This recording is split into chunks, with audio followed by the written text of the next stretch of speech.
안녕하세요. 40살이 두 아들을 둔 가장입니다.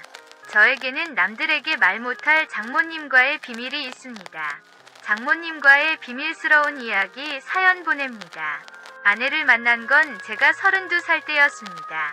저는 그 당시 카페를 운영하고 있었고, 아내는 고등학교 졸업 후 제가 운영하는 카페에서 일을 하고 있었습니다.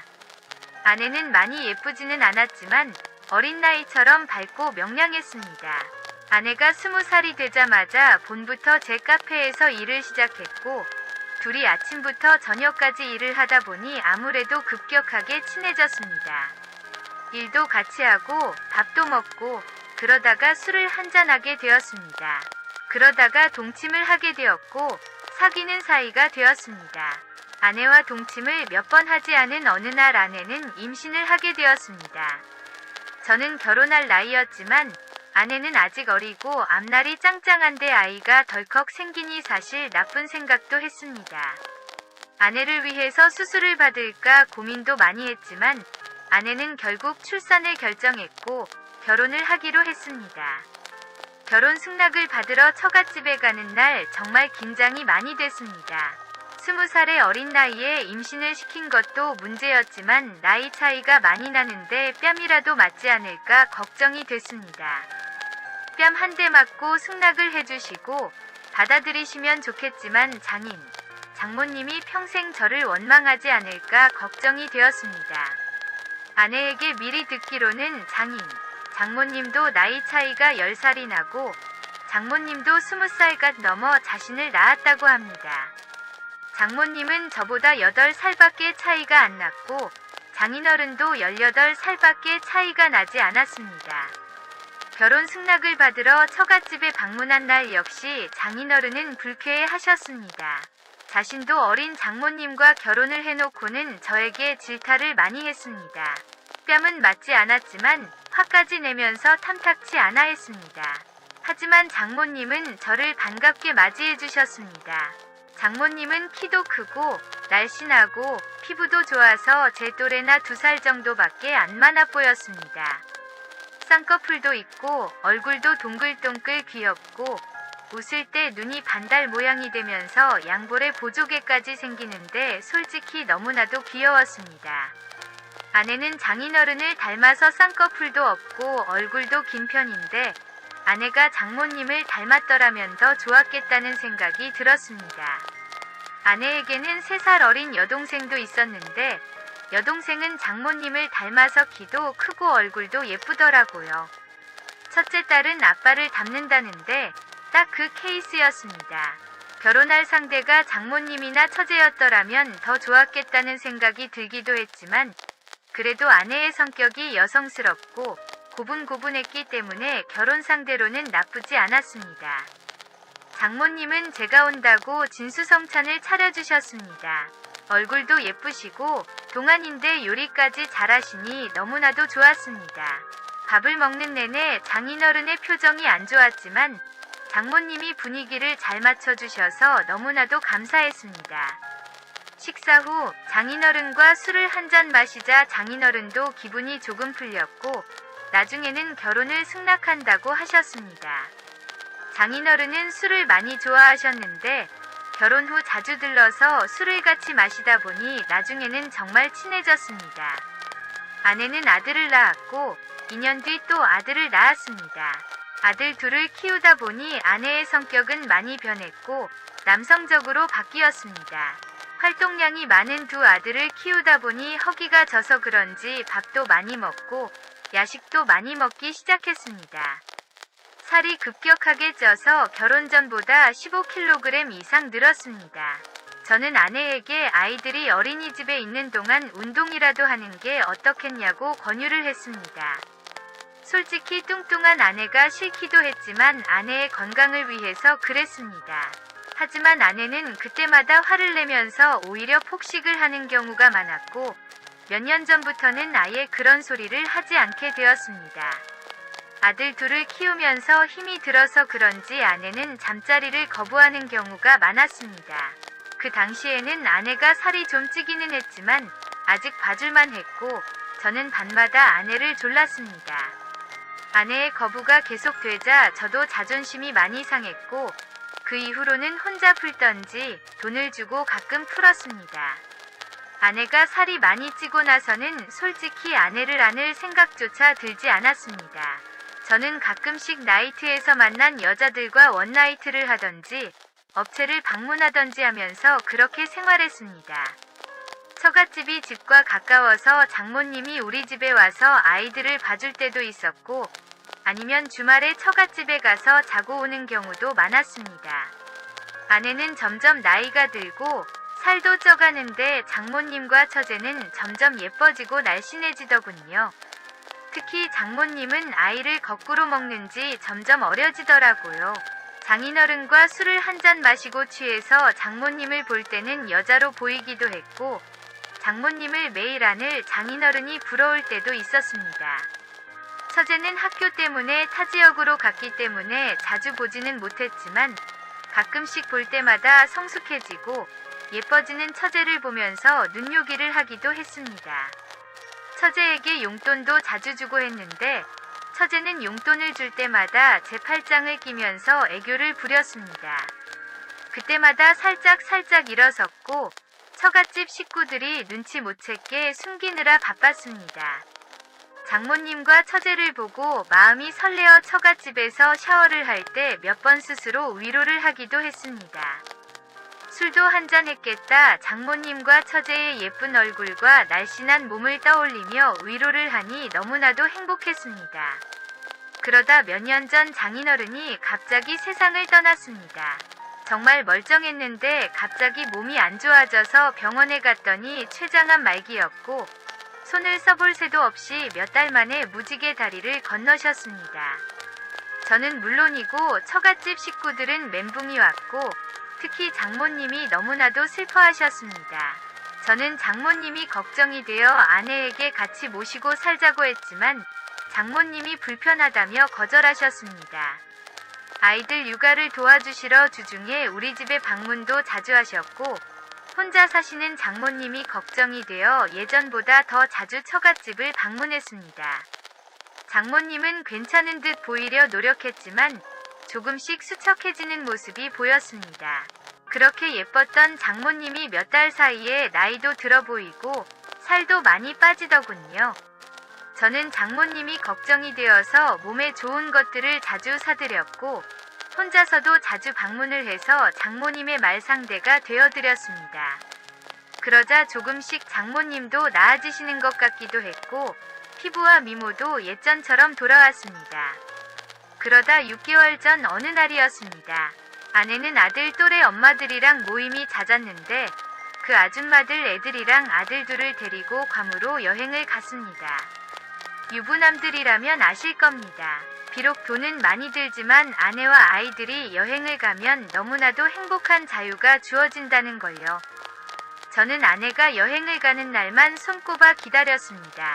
아내는 4박 5일로 아이들과 여행을 갔고 저에게는 5일의 자유가 주어졌습니다. 첫 이틀은 집에서 정말 푹 쉬었습니다.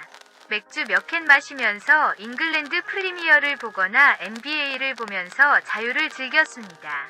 3일째 되는 날이었습니다. 그날은 금요일이었는데 낮에 장모님한테 전화가 왔습니다. 아내가 아이들을 데리고 여행을 가서 혼자 있는데 밥은 잘 챙겨 먹는지 걱정된다며 갈비와 국 좀 끓여서 가져다 주시겠다고 합니다. 주중에는 그래도 일하다가 밖에서 밥 먹을 텐데 주말에는 집에서 배달음식 먹지 말고 집밥 먹으라면서요.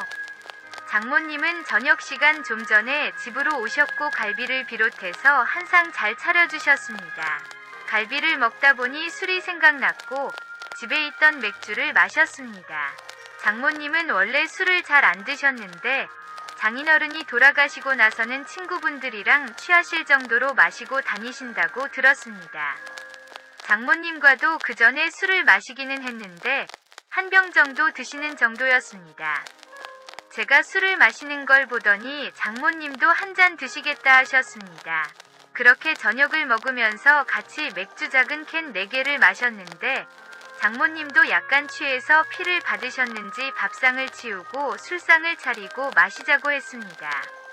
이틀 연속 마셨던 저는 피곤했는지 아니면 장모님과 마셔서 마음이 편했는지 금방 취했고, 장모님도 제가 본 것 중에 가장 많고 빨리 마셔서 그런지 많이 취하셨습니다.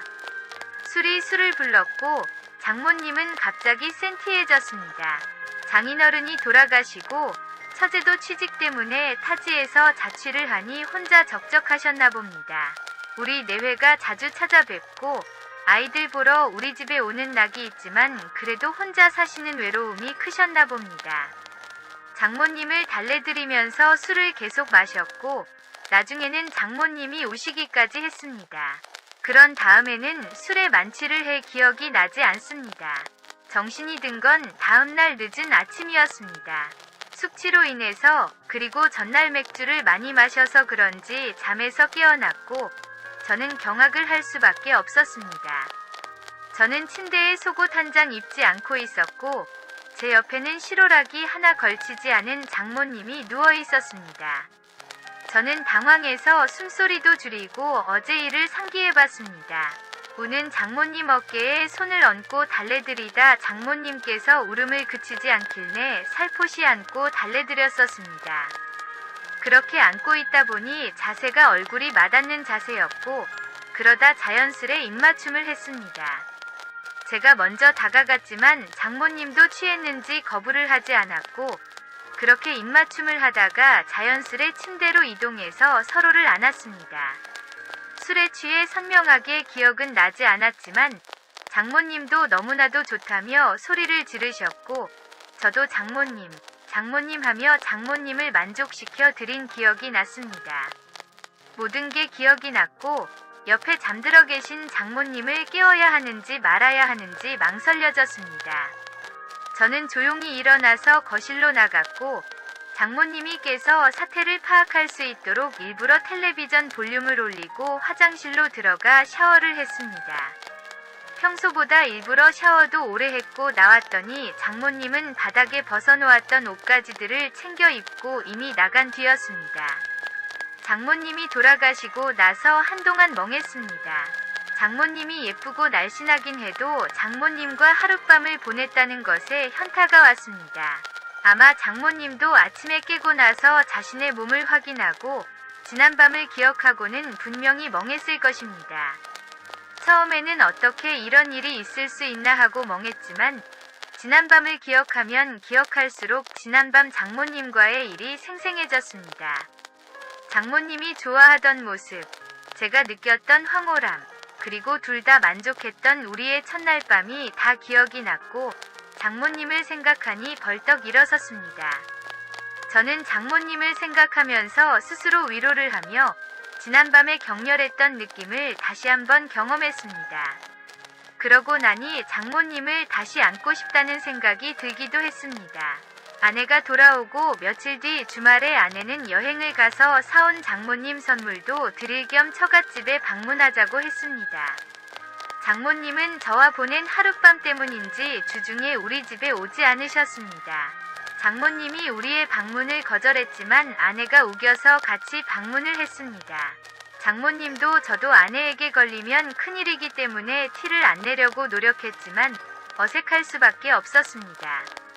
장모님은 제 눈을 제대로 마주치지도 못했지만 저를 힐끔힐끔 보는 시선을 느낄 수가 있었습니다. 저도 장모님 눈을 안 마주치려고 했지만 장모님의 얼굴과 몸을 바라볼 때면 첫날 밤 기억이 떠올랐고 일어서려는 걸 참느라고 화장실을 들락날락했습니다. 아내는 우리의 마음을 아는지 모르는지 장모님의 만류에도 우겨서 하룻밤 자게 되었습니다. 아내는 애들을 재운 후 간만에 술 한잔 하자며 장모님과 저를 불렀고 우리는 어색함 속에서 맥주를 마셨습니다. 술이 한 잔 들어가니 어색했던 기류가 없어졌고 장모님도 저도 조금씩 얘기도 주고받았습니다. 아내도 오랜만에 술을 마신다며 달리기 시작했고 저와 장모님도 아내의 장단에 맞춰주다 보니 금세 취하게 되었습니다. 술에 취한 저는 장모님과의 첫날 밤이 다시 떠올랐고 무슨 용기였는지 식탁 밑으로 해서 장모님의 허벅지 위에 손을 올려서 살짝 문질렀습니다. 장모님은 처음에는 당황했지만 좋은 듯 미소를 붉혔고 얼마 뒤에는 식탁 밑으로 제 손을 잡기도 하고 제 허벅지를 손으로 문지르기도 했습니다. 아내가 중간에 화장실에 갔을 때 저는 장모님에게 입을 맞췄고 장모님도 거부하지 않고 오히려 공격적으로 대응을 했습니다. 아내는 간만에 기분이 좋은지 만취가 됐고 이제 자자며 저를 끌고 아이들이 자고 있는 작은 방으로 갔고 아내는 5분도 안 돼서 코를 골며 골아떨어졌습니다. 저도 술이 많이 취하기는 했지만 장모님과 불태웠던 밤이 생각나서 잠을 이룰 수가 없었습니다. 아내가 깊이 잠든 것을 확인하고 장모님 방으로 향했습니다. 방문을 열고 장모님 옆으로 가서 장모님을 뒤에서 안았습니다. 장모님은 잠든 척했지만 잠이 들지 않았다는 것을 알 수 있었습니다. 장모님을 살살 돌려서 제 쪽으로 향하게 했고 장모님 입술에 입을 맞췄습니다. 처음에는 자는 척하던 장모님도 저에게 입을 맞추기 시작했고 저와 장모님은 두 번째 밤을 맞이했습니다. 건너 방에 자는 아내와 아이들이 때문에 애써 소리를 참는데 그 모습이 더 자극적이었습니다. 장모님과의 첫날 밤에는 만취가 됐었기 때문에 장모님을 안았던 게 기억이 드문드문했지만 두 번째 밤은 많이 취하지 않았기 때문에 즐길 수가 있었습니다. 장모님도 많이 취하지 않았고 저도 많이 취하지 않아서 우리는 서로를 만족시키며 엄청나게 즐겼습니다. 환상적인 만족감을 느낀 후 잠시 누워서 서로의 마음을 확인하고 긴 입맞춤 이후 저는 건너방으로 건너가 아내 옆에서 잠이 들었습니다. 두 번째 밤에 서로의 마음을 확인했는지라 그 다음부터는 일사천리였습니다. 장모님은 종종 저를 집으로 불렀습니다. 반찬 가져가라는 명분으로, 집안 수리 좀 해달라는 명분으로, 때로는 저녁 먹고 가라는 명분으로 저를 불렀습니다. 저에게 따로 전화를 해서 오라고도 했지만 장모님이 직접 아내에게 전화를 해서 저를 집에 좀 들르게 전달했습니다. 아내도 저녁을 차리는 거 귀찮아해서 그런지 제가 처갓집에 가서 저녁 먹고 오니깐 더 좋아했습니다. 장인어른이 돌아가시고 나서 장모님의 멘탈이 좋지 않았는데 요즘 제가 자주 들르고 해서 더 좋아진 것 같다며 오히려 저에게 고맙다고 하고 있습니다. 장모님을 아는 첫 두 번은 술에 취해서 했었지만 세 번째부터는 저도 장모님도 맨정신으로 서로를 안는 경우가 많습니다. 술에 취해서 안아도 좋지만 맨정신으로 서로를 보고 서로를 아끼며 사랑하는 게 더 좋을 때도 많습니다. 장모님은 나이답지 않게 몸도 젊었고 살이 급속도로 찐 아내보다도 더 몸이 좋았습니다. 아내와 장모님은 20살 차이가 나지만 오히려 장모님의 몸이 더 탄력적이고 탱탱합니다. 게다가 장모님은 연륜에 맞게 서비스 스킬도 매우 좋습니다. 장모님에게 마사지와 흡입 서비스를 받을 때는 정말 천국이 따로 없습니다. 보통 장모님이 저에게 서비스를 먼저 해주는데 황홀함을 느낄 때는 저도 장모님이 만족하실 수 있도록 마사지 서비스와 흡입 서비스를 하고 있습니다. 그럴 때 장모님은 부끄러운 듯 소리를 내는데 너무나도 귀여워 죽겠습니다. 매번은 아니지만 아내와 아이들과 처갓집에서 자고 오는 날인데 아내가 술에 취해 깊은 잠이 드는 날에는 새벽에 몰래 장모님을 안고 나옵니다. 장모님도 스릴을 즐기실 줄 아는지 그런 날 더 좋아하고 만족합니다. 가끔 아내가 술을 많이 마시지 않는 날은 저도 장모님도 너무나도 애가 탑니다. 그런 다음에 만나는 날에는 항상 장모님은 제가 처갓집에 방문하자마자 저에게 저돌적으로 돌진을 합니다. 공격적인 장모님도 너무나도 좋습니다. 저와 이런 비밀스러운 관계가 되고 나서 장모님은 정말 얼굴도 정신도 너무나도 좋아진 것 같습니다. 아내도 처제도 밝아진 장모님의 모습에 너무나도 좋아합니다. 저로 인해서 장모님도 아내도 처제도 좋아하니 여러모로 좋은 것 같습니다. 처음에 장모님과의 이런 관계가 혼란스럽기도 했고 분명히 제 사연을 읽으면서 손가락질 하시는 분들도 있을 것입니다. 세상에 털어서 먼지 안 나는 사람이 어디 있을 것이고 비밀 없는 사람이 어디 있을까요? 저도 장모님과 이런 관계가 되기 전에는 불륜하는 사람들 이해가 안 가서 손가락질하기도 했습니다. 하지만 남이 하면 불륜, 내가 하면 로맨스라는 말처럼 저는 장모님과의 관계가 로맨스물이라고 생각합니다. 저도 요즘 너무 좋습니다. 저와 장모님이 좋으니 아내와 처제도 좋습니다. 장모님과 저의 비밀관계로 인해 우리 가족은 모두 다 좋습니다. 아내나 처제가 알면 부부관계뿐만 아니라 모녀관계도 사단이 날 수 있기 때문에 정말 조심하고 있습니다. 절대 안 걸릴 자신 있습니다. 이렇게 장모님과 오래도록 사랑을 했으면 좋겠습니다.